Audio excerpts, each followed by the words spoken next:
Bien, hola y bienvenidos y bienvenidas a la sexta conferencia de este seminario internacional sobre filosofía y pensamiento judío, que, como saben, organizan la Red Internacional de Pensamiento Judío, el Departamento de Filosofía y Sociedad, el Grupo de Investigación Historia y Ontología del Presente, en colaboración con la Fundación BBVA, el Instituto Universitario de Ciencias de las Religiones de la Complutense y, por último, el Centro Sefarad de Israel. En el día de hoy contamos con la intervención de la profesora Miriam Gerade, a quien presento antes de dar la palabra. Miriam es profesora asistente del Departamento de Filosofía de la Facultad de Artes Liberales de la Universidad Adolfo Ibáñez en Santiago de Chile. Es doctora en Filosofía por la Sorbona de París, con una tesis sobre la violencia en la deconstrucción de Jacques Derrida. Durante el año 2015 obtuvo un contrato de investigación en el Katz Center, un centro para estudios avanzados del judaísmo de la Universidad de Pensilvania. Su primera monografía, titulada Violencia, una lectura desde la deconstrucción de Jacques Derrida, fue publicada en 2018 por la editorial Metales Pesados de Santiago de Chile. Ha publicado artículos en revistas de prestigio sobre antisemitismo, las lecturas de Derrida de la poesía de Celan, los seminarios de Derrida sobre la pena de muerte o las afinidades políticas entre Rosenzweig, Derrida y, me consta, también Benjamin. Su conferencia en el día de hoy lleva por título Límites de la soberanía, filósofas judías contemporáneas. De modo que, bueno, agradecerte mucho, Miriam, tu participación en el seminario y tienes con mucho gusto la palabra. Hola a todos, bienvenidos, qué gusto ver tantos rostros conocidos. Gracias, Roberto, por la invitación al Centro Sefarad. Es un gusto estar aquí y ser parte de este seminario que ha tenido voces tan lúcidas sobre el pensamiento judío. Mi conferencia de hoy se intitula En los límites de la soberanía, filósofas judías contemporáneas. Voy a compartir pantalla para las citas. Me dicen si se ve, ¿sí? Entonces inicio. ¿Hay una teoría política judía? ¿A qué nos referimos con pensamiento judío o con filosofía judía? ¿Al pensamiento que emana de la tradición judía, de sus textos, del Talmud, de los Hasidim? ¿O bien autores, sean o no de origen judío, que discuten la tradición de la filosofía de origen griego a partir de ciertos conceptos del judaísmo?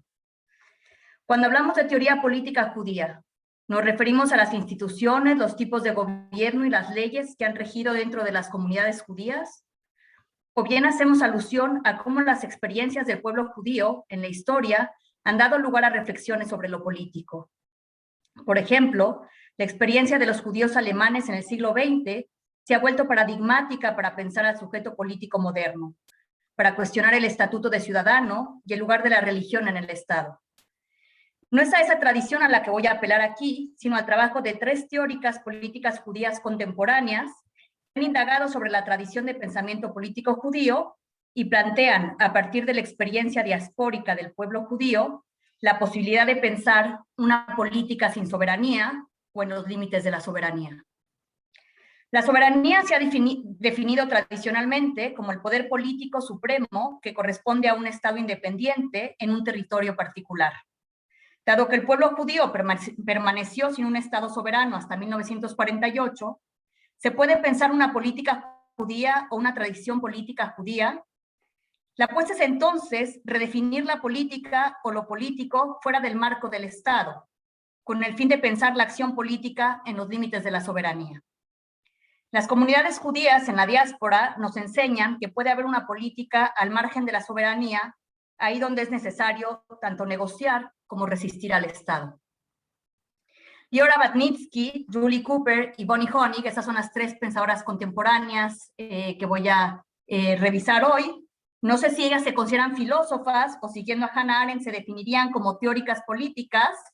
Han reconstruido un pensamiento político judío a contracorriente de la idea moderna que relaciona lo político con el Estado soberano y contra la idea de que el judaísmo, anterior a la creación del Estado de Israel, es apolítico. Ellas han igualmente mostrado por qué la idea de que el judaísmo es apolítico, que se puede rastrear en pensadores como Spinoza y Rosenzweig, responde a contextos históricos no menos políticos y puede ser interpretada de otro modo. En el caso de Honig, ella no hace una reconstrucción del pensamiento político judío como hacen Batnitsky y Cooper. Sin embargo, me interesa porque ha retomado nociones del judaísmo como el Shabbat o el Tikkun Olam para la teoría política, no con el fin de reconciliar a los judíos asimilados o seculares con ciertas prácticas del judaísmo, como quizás fue la intención de Rosenzweig o de Heschel, sino para mostrar lo que ciertos conceptos del judaísmo pueden aportar a la teoría política. El campo de los estudios políticos judíos tiene apenas unas décadas, tanto en la academia norteamericana como en la israelí. Ha estado dominado sobre todo por hombres. Un ejemplo es el Instituto Hartman en Israel, que tiene la misión de hacer investigación y teoría para el Estado de Israel. Lo que caracteriza a estas tres pensadoras es que proponen una teoría política judía a partir de la experiencia diaspórica. Un aspecto importante que caracteriza a las tres es que son norteamericanas. Honig es canadiense, pero trabaja desde hace muchos años en Estados Unidos, actualmente en la Universidad de Brown. Cooper es norteamericana y después de enseñar algunos años en Chicago, ahora dirige el Departamento de Pensamiento Político de la Universidad de Tel Aviv. Y Liora Batnitsky es norteamericana y trabaja desde 1997 en Princeton. Digo esto porque al igual que Seyla Benjavid, que es una pensadora turca de origen sefaradí sobre la que hablaré un poco, que tiene cátedra en Yale, han reconocido que la experiencia de los judíos en América, sobre todo en Norteamérica, ha sido muy distinta a la de los judíos europeos. Nos queda por estudiar Latinoamérica, sobre la cual se ha escrito poco y más bien desde un punto de vista de la historia social. Trabajos como el de Daniela Gleiser para México, donde muestra cómo la ideología del mestizaje influyó en las políticas migratorias y la recepción de refugiados judíos en el siglo XX, o el de Adriana Brodsky para Argentina sobre los judíos sefaradíes y la construcción nacional en el país sudamericano. Como Batnitsky lo ha señalado, el federalismo y el protestantismo son dos aspectos clave para entender por qué la experiencia de los judíos en América fue muy distinta a la europea, donde la experiencia judía en la modernidad parecía no tener otra salida que la disyunción, asimilación o sionismo. Es decir, o asimilarse a la nación y ser un ciudadano del Estado, haciendo del judaísmo una cuestión privada, una religión, ser un francés en la calle, judío en la casa, o bien crear un Estado propio. Si bien Batnitsky y Cooper también muestran que había otras alternativas al sionismo hegemónico dentro del pensamiento judío europeo. Y como vimos con la conferencia sobre Scholem. En Europa, la discusión se dio en términos de dobles lealtades, por ejemplo, durante el caso Dreyfus. En Estados Unidos, donde habría sido improbable una discusión como la francesa sobre el uso del velo en las escuelas, ha sido posible, como sostiene Batnitsky, articular identidades escritas con guión, hyphenated identities. Ser judío-americano queer. Yo en mi caso siempre me he definido como judía árabe y recuerdo que cuando vivía en Francia la gente me decía no se puede ser judía árabe, eso es una contradicción en términos. Sin embargo, mis abuelos vienen de Siria, es decir, tienen cultura árabe, son judíos que vivieron en países árabes. Esto tampoco es algo nuevo, esto es algo que ya se ha señalado en la España medieval. Estas identidades escritas con guión, dice Batnitsky, hacen entrever mejor la posibilidad de dividir o repartir la soberanía entre la comunidad y el Estado, algo que es contrario al concepto tradicional de soberanía como indivisible. Hoy en día, los debates sobre los judíos en Estados Unidos se dan también en términos de raza y etnicidad, cómo los judíos se han relacionado en distintos momentos con los movimientos sociales negros, porque a partir de los años 50, 60 del siglo XX comenzaron a blanquearse en la percepción social, por ejemplo, con el libro de título significativo de Karen Brodkin, ¿Cuándo se volvieron blancos los judíos? Estas preguntas, por supuesto, ponen en duda el cosmopolitismo de la sociedad norteamericana y que estas identidades escritas con guión sean armónicas o estén igualmente reconocidas. Es innegable que la experiencia judía europea dio lugar a una importante tradición de pensamiento político norteamericano, en su mayoría heredera de la vivencia judía europea, que cuenta con Hannah Arendt, Leo Strauss, David Novak, Leon Roth, Alan Mittelman, entre otros. Desde esa experiencia judeo-alemana, algunos defendieron el liberalismo moderno, otros cuestionaron sus principios. Quizás la más reconocida por haber hecho de la experiencia judeo-alemana el motor de su reflexión política es Hannah Arendt. quien decía al salir de Europa que el judaísmo se había convertido en su problema y que este era un problema político. Un problema político que, como dice Verónica Cebadúa, que está aquí en el público, leyendo la obra sobre Van Hagen, es también una epistemología de la resistencia, si se lee al paria consciente desde la metalucidez. La experiencia de los judíos alemanes y de tantos otros apátridas del siglo XX permitió a Arendt no solo criticar al Estado-nación y las garantías de la membresía política, sino hacer una crítica de los derechos humanos, una que había iniciado, aunque de un modo muy distinto, otro pensador judío, Karl Marx, en relación a quién es el sujeto de los derechos humanos, si los derechos humanos son, en realidad, derecho de propiedad. Seila Ben-Javid ha hecho el centro de su reflexión política la célebre frase de Arendt al final del capítulo sobre el imperialismo en los orígenes del totalitarismo, el derecho a tener derechos. Es decir, la pregunta por quién garantiza los derechos que se tienen por inalienables. Si bien Ben-Javid no ahonda en la experiencia de los judíos sefaradíes en Medio Oriente, que podría dar lugar a otro paradigma para pensar la experiencia política de los judíos, ella se ha centrado en analizar las prácticas de hospitalidad y de exclusión en los estados-nación, sin dejar de dar cuenta de las trampas del cosmopolitismo. El derecho a tener derechos implica precisamente cuestionar la noción de soberanía, la paradoja entre la universalidad de los derechos y el espacio exclusivo de autogobierno y autolegislación del demos en la soberanía democrática. Una de las nociones importantes de Ben-Javid es la de iterabilidad democrática. Ella toma la noción de iteración de otro pensador judío argelino, Jacques Derrida, la iteración que implica repetición y alteración. La pregunta de Ben-Javid, al igual que la de Marx, es ¿quién es el sujeto de los derechos humanos? Si el sujeto de los derechos humanos o del we, nosotros, de la Declaración de Independencia norteamericana, se refiere a los hombres blancos con propiedades, o en todo caso no incluye a las mujeres ni a los esclavos. En la medida en que los movimientos civiles van exigiendo derechos, las mujeres, los esclavos, piden ser sujetos de esos derechos y ser incluidos en la esfera pública. Aquí se ve la influencia de Arendt. Ese nosotros, nosotres, ya no refiere al mismo sujeto, y entonces la frase cambia de significado. De modo que los conflictos sociales cambian la hermenéutica del derecho. La iterabilidad democrática es una manera de pensar la esfera pública desde lo agónico, algo que también hace Honig, si bien Ben-Javid ve un cierto sentido de progreso.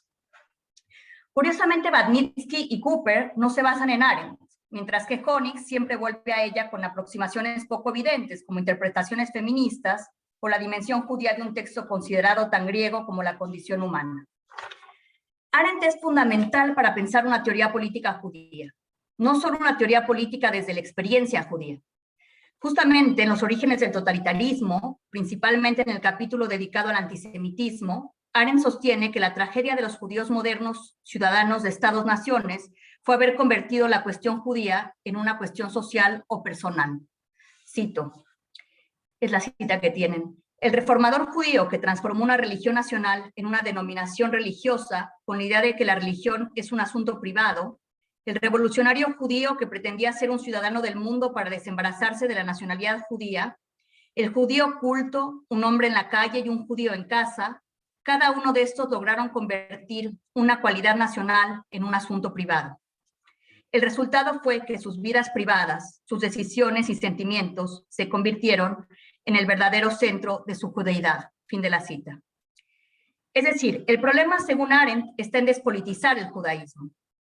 Como lo nota Cooper en una crítica que hace a Judith Butler, Daniel y Jonathan Boyarin, cuando plantean la cuestión del judaísmo o de la judeidad en términos de una identidad que no responda al sionismo, y Cooper tampoco es defensora del sionismo, enfatiza que el problema del sionismo no es identitario, no surge de la pregunta por la judeidad, sino que fue una respuesta al antisemitismo. Por supuesto que ni Butler ni los Boyarin, padre e hijo, buscan hacer de la judeidad una mera cuestión personal, sino un lugar de resistencia. Sin embargo, el problema está quizás en plantearlo en términos de identidad y no de acción, para retomar a Arendt. Probablemente no podemos considerar a Badnitsky y a Cooper como herederas de Arendt. No obstante, a quien vuelve necesariamente para plantear el pensamiento político judío es a Spinoza. Tanto Cooper como Badnitsky se remontan a Spinoza porque es el primer autor judío moderno. Cooper dice irónicamente que va sumando títulos de primacía, primer judío moderno, primer judío liberal, primer sionista, que plantea la relación de los judíos con la soberanía. Spinoza plantea esta relación por vía negativa. es decir, demuestra en la línea de Hobbes que la soberanía es exclusiva del Estado y que la ley de la Torá y el gobierno de los rabinos, la teocracia, no tiene ningún poder sobre los individuos que se deben al Estado y a sus leyes. Cito el Tratado Teológico Político. No cabe duda, pues, que los judíos, desde la disolución de su Estado, ya no están más obligados por la ley de Moisés que lo estaban antes del comienzo de su sociedad y de su Estado. Sin embargo, Spinoza no descarta que en algún momento los judíos vuelvan a tener un Estado, de ahí que haya sido calificado por algunos como el primer sionista. Cito. Son las citas que están en la presentación. Por mi parte, además, pienso que el signo de la circuncisión tiene a este respecto tanto poder que estoy convencido de que él solo basta para conservar eternamente esta nación. Aún más, si los fundamentos de su religión no afeminaran sus corazones, creería sin titubeos que algún día los judíos, cuando se les presente la ocasión, tan mudables son las cosas humanas, reconstruirán su estado y Dios los elegirá de nuevo. Hay algo de irónico en esta última frase sobre la elección o la reelección. Spinoza fue excomulgado de la comunidad judía de Ámsterdam y pudo vivir fuera de la comunidad sin tener que convertirse al cristianismo. De alguna manera, al desestimar el poder de las leyes de la escritura y de los rabinos, demuestra que los rabinos en efecto tenían poder. La excomunión, el jerem, podía ser terrible. Magnitsky, en la Cena de Salo Barón, recupera la autoridad política de las comunidades judías en la era premoderna, donde un individuo era definido legal, política y teológicamente como miembro de la comunidad. Pero además había una noción de una comunidad judía transnacional, pues el Mesías iba a reunir a todos los judíos.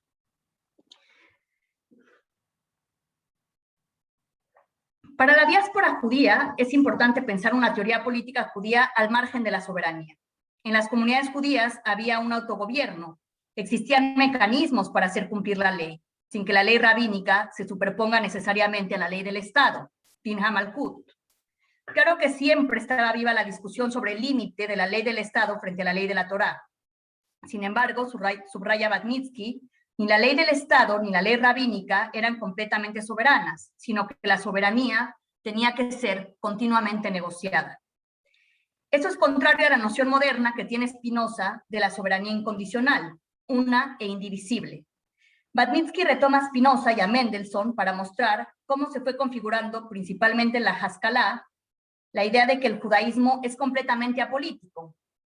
Ese es el argumento de su libro, How Judaism Became a Religion, a donde, volviendo a la pregunta del inicio, ella incluye no solo a filósofos, sino a poetas o autores que se enmarcan en el judaísmo laico y el ortodoxo.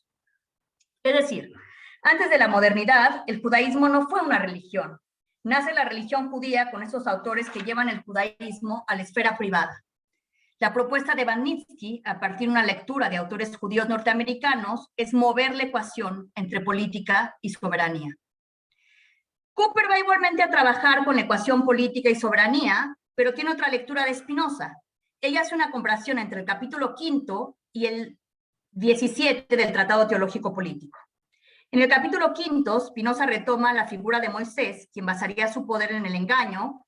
Con esta reconstrucción de la historia bíblica, demostraba a sus contemporáneos que no tenían obligaciones alágicas. Es decir, que aquellos que los excomulgaron no tenían autoridad, y en el fondo sostiene que el judaísmo rabínico no constituye una comunidad política. Mientras que en el capítulo 17 expone que el hecho de haber entregado todo su poder a Dios hace que los hebreos no sean súbditos de un rey. Abro cita. Solo Dios, pues, gobernaba sobre los hebreos, y solo su estado se llamaba, con derecho, reino de Dios, en virtud del pacto.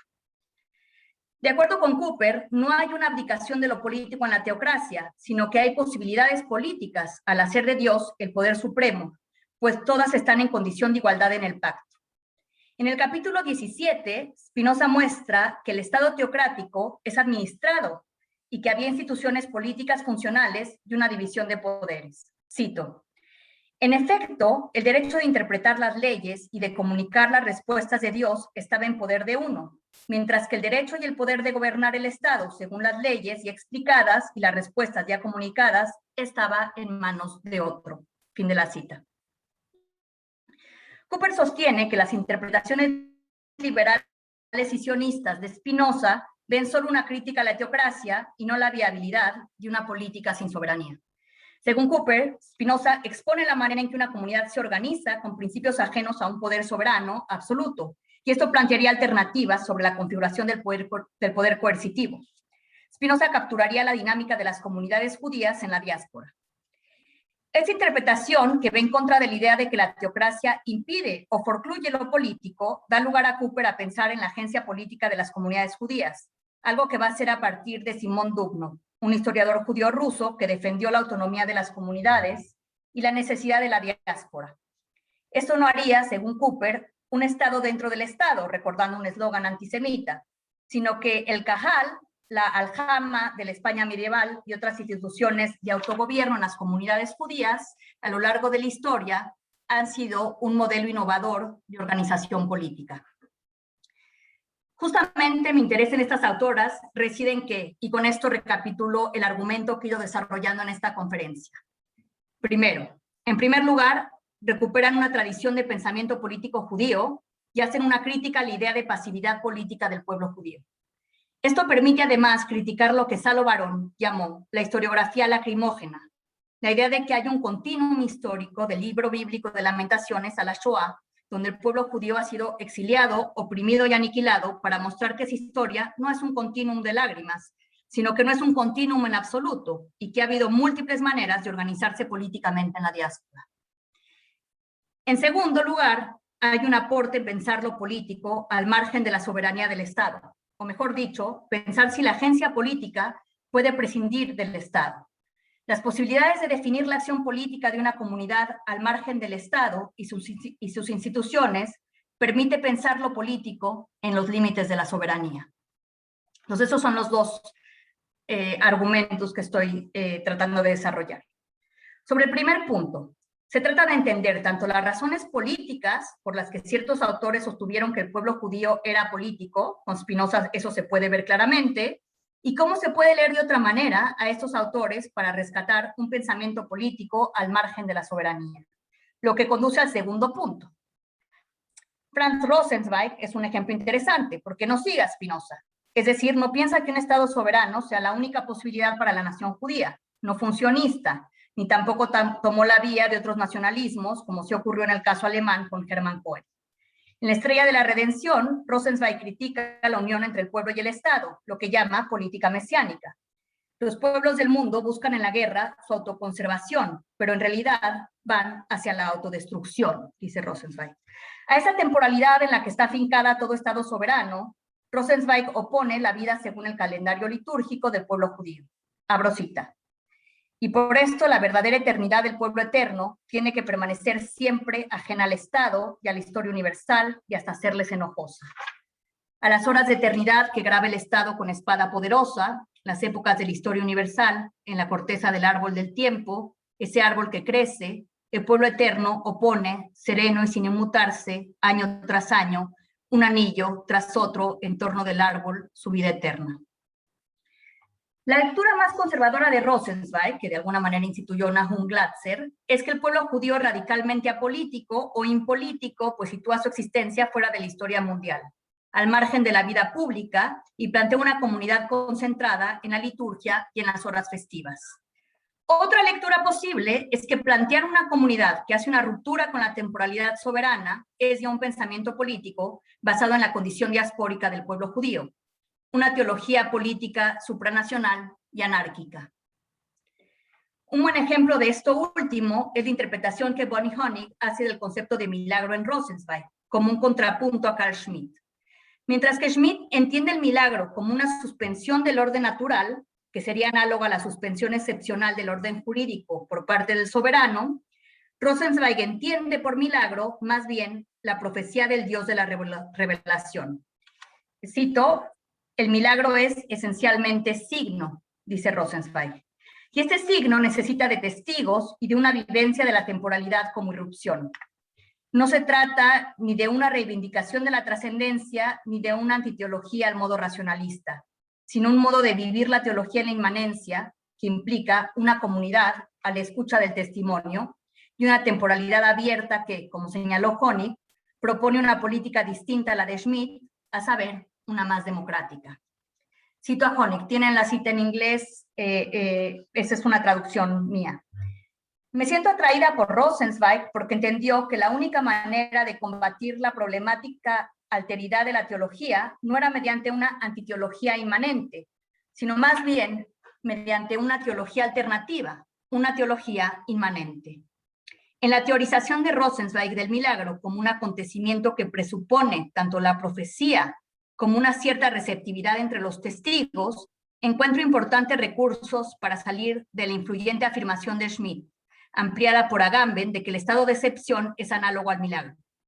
Si el estado de excepción es como el milagro, pero en la versión del milagro de Rosenzweig en lugar de la de Schmidt, podemos pensar entonces que la soberanía postula no solo el poder o la imposición o el gobierno, sino también, sutilmente, la receptividad, la apertura y un futuro. Fin de la cita. Liora Batnitsky lee estas páginas de Rosenzweig como parte de la historia de los judíos con el Estado-nación moderno. En el siglo XX no solo estaba en juego la soberanía del Estado, sino la presunta unidad nacional, lo que demuestra que el sionismo es un producto del modelo europeo moderno. Sin embargo, Batnitsky ve en Rosenzweig, al igual que en Cohen, la defensa de una pasividad política del pueblo judío que tendría una misión particular al lado de los pueblos del mundo. Es decir, para Rosenzweig, este argumento sobre lo apolítico del pueblo judío tiene, según Batnitsky, consecuencias políticas tanto para los judíos como para los no judíos. Batnitsky sostiene que después de la Shoah es ingenuo, por decirlo menos, mantener esa idea de pasividad. La cuestión para mí está en cómo interpretar políticamente esa pasividad, si la podemos traducir en términos de resistencia y no como una actitud apolítica. En todo caso, me parece que en Rosenzweig esta pasividad no implica total falta de agencia. Esto se ve, por ejemplo, en su noción de lengua y tierra santa. Sobre la lengua escribe Rosenzweig, antes de que el hebreo sea la lengua del movimiento sionista en Palestina y del Estado de Israel, abro cita, que así sucede que el pueblo eterno ha perdido su lengua propia y habla en todas partes la lengua de sus destinos exteriores, la lengua del pueblo en el que habita hospedado.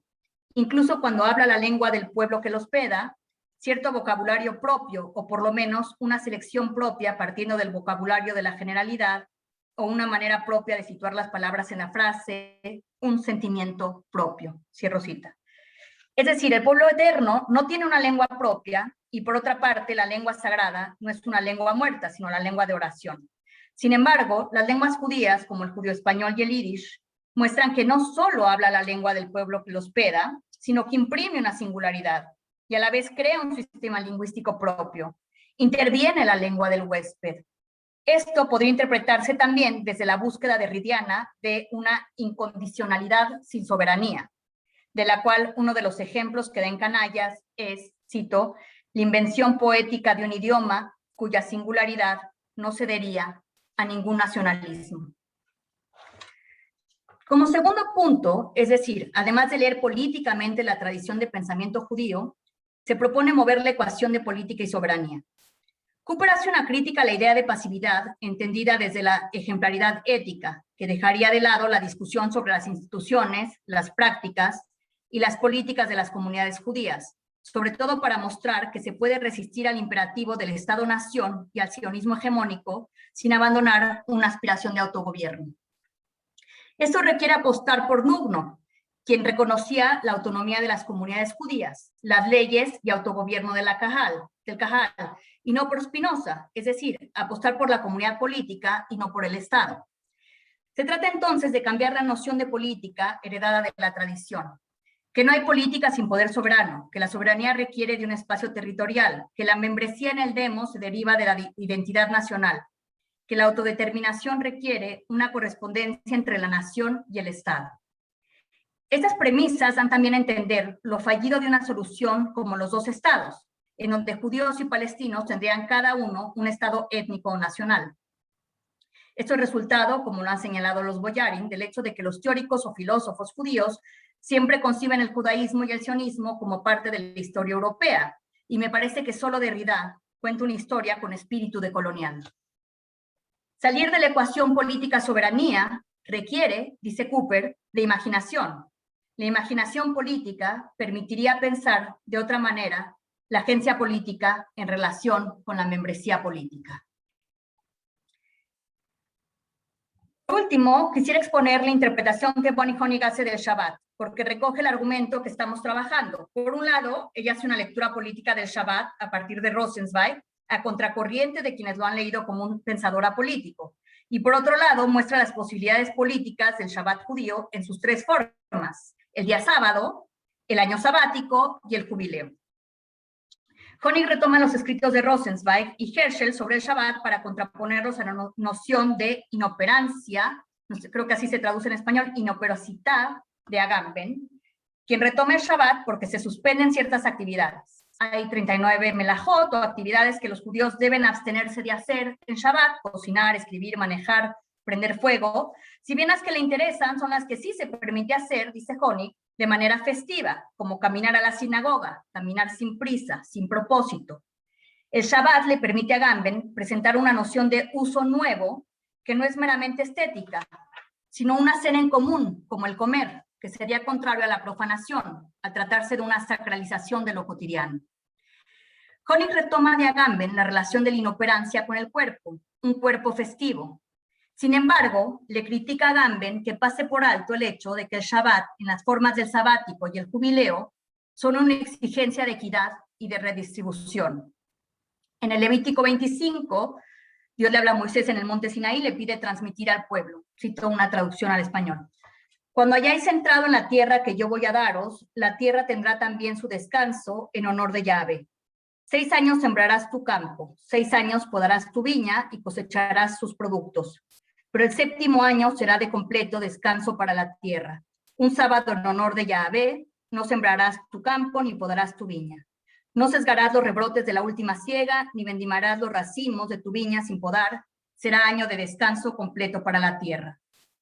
Aún en descanso, la tierra os alimentará a ti, a tu siervo, a tu sierva, a tu jornalero, a tu huésped que residen junto a ti. También a tus ganados y a los animales de tu tierra servirán de alimento todos sus productos. Contarás 7 semanas de años, 7 veces 7 años, de modo que el tiempo de las 7 semanas de años vendrá a sumar 49 años. Entonces, en el mes 7º, el 10 del mes, hará resonar el clamor de trompetas. En el día de la expiación haréis resonar el cuerno por toda vuestra tierra. Declararéis santo el año 50 y proclamaréis en la tierra liberación para todos sus habitantes. Será para vosotros un jubileo. Cada uno recobrará su propiedad y cada cual regresará a su familia. Este año 50 será para vosotros un jubileo. No sembraréis ni segaréis los rebrotes, ni vendimiaréis la viña que ha quedado sin podar, porque es el jubileo que será sagrado para vosotros. Comeréis lo que el campo dé de sí. En este año jubilar recobraréis cada uno vuestra propiedad. Este es Levítico 25.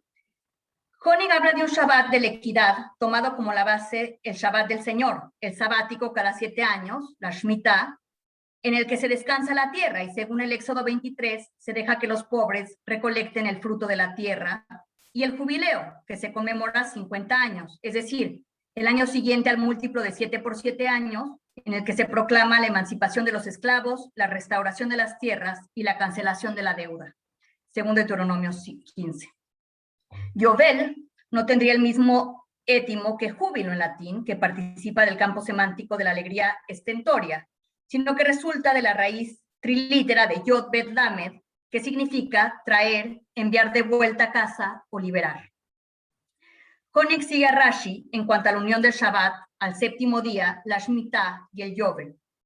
Como ella explica, es necesario relacionar la suspensión del trabajo con un nuevo uso de la tierra. Solo los pobres pueden recolectar en el año sabático, lo que implica una redistribución que tiende a la emancipación y a la búsqueda de equidad en el jubileo. Honig retoma los pasajes sobre el Shabbat en la Estrella de la Redención, pues si bien Rosenzweig no relaciona el Shabbat con la Shemitah y la Yovel, el Shabbat tiene una gran importancia en el sistema de la estrella, pues los sábados crean el año litúrgico, pero además, cito a Rosenzweig, el sábado es la fiesta de la creación, pero de una creación que tuvo lugar con vistas a la redención. Fin de cita. El año litúrgico es un ciclo festivo. La revelación es representada por las fiestas de Pesach, Shavuot y Sukkot, que son sobre la tierra y la agricultura, como el sabático, la Shemitah. mientras que la redención lo es por Rosh Hashanah y Yom Kippur, que son fiestas de emancipación. Rosenzweig dice que el Shabbat construye un ciclo que vincula la creación el viernes por la tarde, la revelación la mañana del sábado y la redención el mediodía del sábado. Rosenzweig reconoce que el Shabbat es una trayectoria hacia la equidad, si bien no lo expresa así, cito la estrella de la redención. Y esta santificación del día del descanso, mediante la escucha silenciosa de la voz de Dios, tiene que extenderse a toda su casa. No la debe perturbar el ruido de las órdenes. También el sirviente y la criada han de descansar, e incluso se dice que fue por su descanso por lo que se instituyó este día. Pues cuando el descanso llega hasta ellos, en verdad, toda la casa queda redimida del ruidoso parloteo de los días de labor y descansa. Fin de cita.